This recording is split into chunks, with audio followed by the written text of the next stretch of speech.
누가복음 8장 4절에서 8절입니다. 무리가 많이 모여들고 각 고을에서 사람들이 예수께로 나오니 예수께서 비유를 들어 말씀하셨다.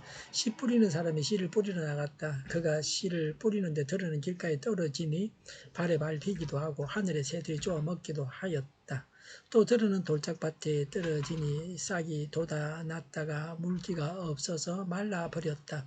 또 들어는 가시덤불 속에 떨어지니 가시덤불이 함께 자라서 그 기운을 막았다. 그런데 들어는 좋은 땅에 떨어져서 자라나 100배 열매를 맺었다. 이 말씀을 하시고 예수께서는 들을 귀가 있는 사람은 들으라 하고 외치셨다. 아멘. 씨 뿌리는 사람의 비유입니다. 4절에 무리가 많이 모여들고 각 고을에서 사람들이 예수께로 나아오니 예수께서 비유를 들어 말씀하셨다고 했습니다. 일상적인 일을 가지고 영적인 심오한 진리를 가르치셨습니다. 여러 동네로부터 많은 사람이 모여들었지만 말씀을 듣고 나타내는 반응은 저마다 달랐습니다.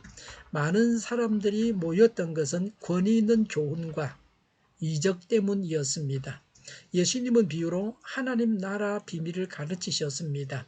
비유는 본래 한 사물과 다른 한 사물을 비교하기 쉽도록 나란히 배열한다는 뜻입니다.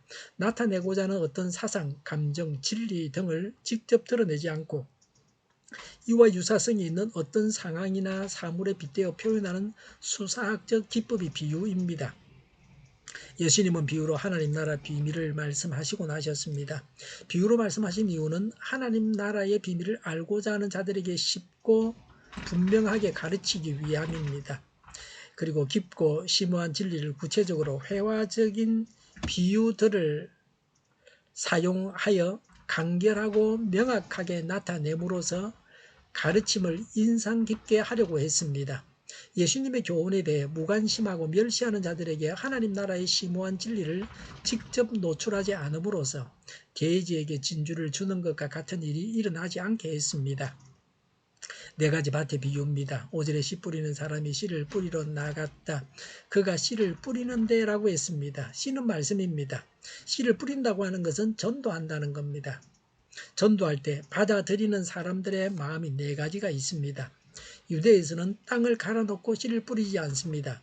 씨를 뿌리고 땅을 갈았습니다. 그 땅이 척박했기 때문에 그렇게 했습니다.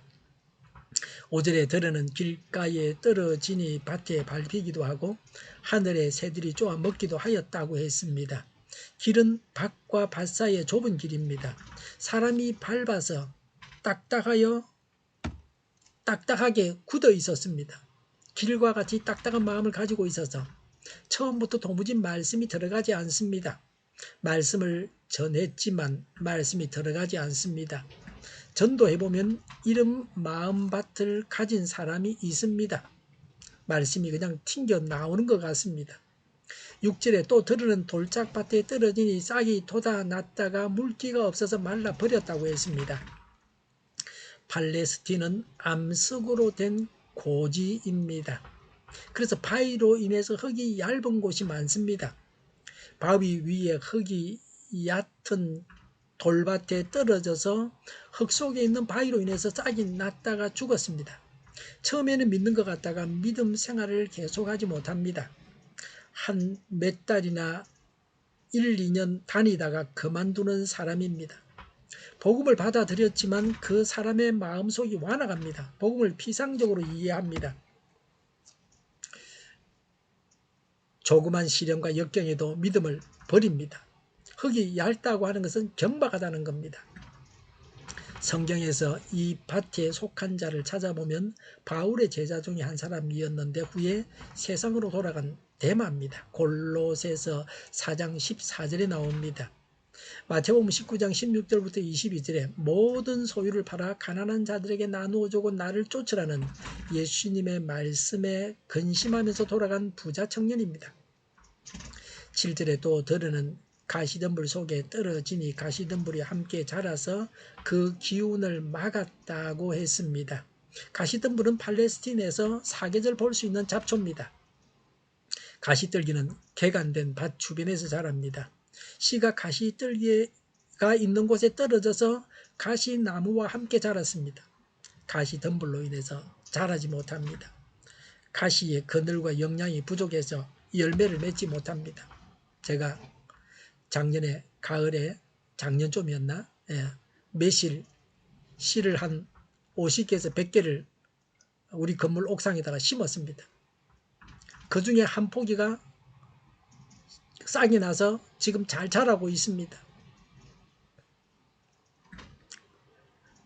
또 한 곳에는 제가 심지 않았는데 뽕나무가 자라고 있습니다. 근데 뽕나무 바로 옆에 동백나무가 너무 가까이에 붙어 있어서 그 동백나무 한 가지를 제가 잘랐습니다. 뽕나무가 잘 자라라고 말이죠. 햇빛을 잘 보고 그래야 잘 자랄 수가 있습니다. 가시 덤불 속에 있으면 자랄 수가 없습니다. 8절에 그런데 들으는 좋은 땅에 떨어져서 자라나 100배의 열매를 맺었다고 했습니다. 좋은은 자연적인 아름다움과 도덕적으로 선한 상태입니다. 좋은 땅은 식물이 자라기에 적합하도록 잘 개간되어 돌과 잡초가 제거되었을 뿐만 아니라 충분한 수분과 햇빛이 제공되는 옥토입니다. 착하고 좋은 마음으로 이 말씀을 듣고 지키어 인내로 결실하는 자입니다. 옥토에 떨어진 씨가 자라서 열매를 맺습니다. 전도할 때에 옥토와 같은 마음을 가진 사람이 있습니다. 그런 사람에게 복음을 전하면 착하고 좋은 마음으로 믿어서 신앙이 잘 자라고 믿음의 열매를 맺게 됩니다. 100배의 결실은 요즘 농업 기술로 보면은 많은 수확량이 아닙니다. 당시로서는 최고의 수확량입니다. 100배의 열매를 맺었다고 하는 것은 많은 열매를 맺었다는 것입니다. 신령한 귀를 가져야 합니다. 8절에 이 말씀을 하시고 예수께서는 들을 귀가 있는 사람은 들으라 하고 외치셨다고 했습니다. 듣는다고 해서 듣는 것이 아닙니다. 본다고 해서 다 보는 것이 아닙니다. 신령한 것을 볼 수 있어야 하고 들을 수 있어야 합니다. 귀는 종종 이해력과 아울러 순종하는 마음 자세를 나타내는 말입니다. 들을 귀 있는 자란 하나님 나라의 복음을 주의하여 듣고 깨달으며 순종하려는 마음의 자세를 가지고 있는 사람입니다. 복음을 듣고 순종하는 자는 복을 받습니다. 순종하지 않는 자에게는 경고의 말씀입니다. 착하고 좋은 마음으로 하나님 말씀을 듣고 받아들여서 순종하여 풍성하게 결실하는 사람이 되어야 합니다. 기도하겠습니다. 착하고 좋은 마음으로 하나님 말씀을 듣고 받아들여서 순종하여 풍성하게 결실하게 하여 주시옵소서. 오늘보다는 내일이 더 낫게 하옵소서. 교회가 분열되지 않고 하나가 되게 하여 주시옵소서. 모든 언론이 제 역할을 다하게 하여 주시옵소서. 정의가 강물처럼 흘러가게 하여 주시옵소서. 하나님을 대적하는 법을 만들지 않게 하여 주시옵소서. 코로나19가 물러가고 바로 백신 접종을 완료하고 치료제가 나오고 가진세간이 끝나게 하여 주시옵소서. 수도권과 부산과 이 영도의 환자 폭증을 막아 주시옵소서. 우리 통일교회가 만구른집하게 하여 주시옵소서. 예수 이름으로 명하노니 모든 병만은 물러가고 몸의 모든 부분들은 온전하게 될지어다. 신유의 기적을 베푸셔서 지금도 저희의 질병을 고쳐 주시옵소서. 코로나로 고생하는 모든 자들을 고치시고 온전케 하여 주시옵소서. 특별히 동남아와 인도의 환자들이 폭증하고 있습니다. 주님께서 불쌍히 여겨주시고 고쳐주시옵소서.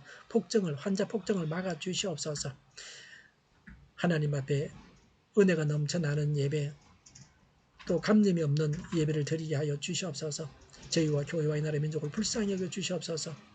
교회와 나라의 지도자 복을 허락하여 주시옵소서.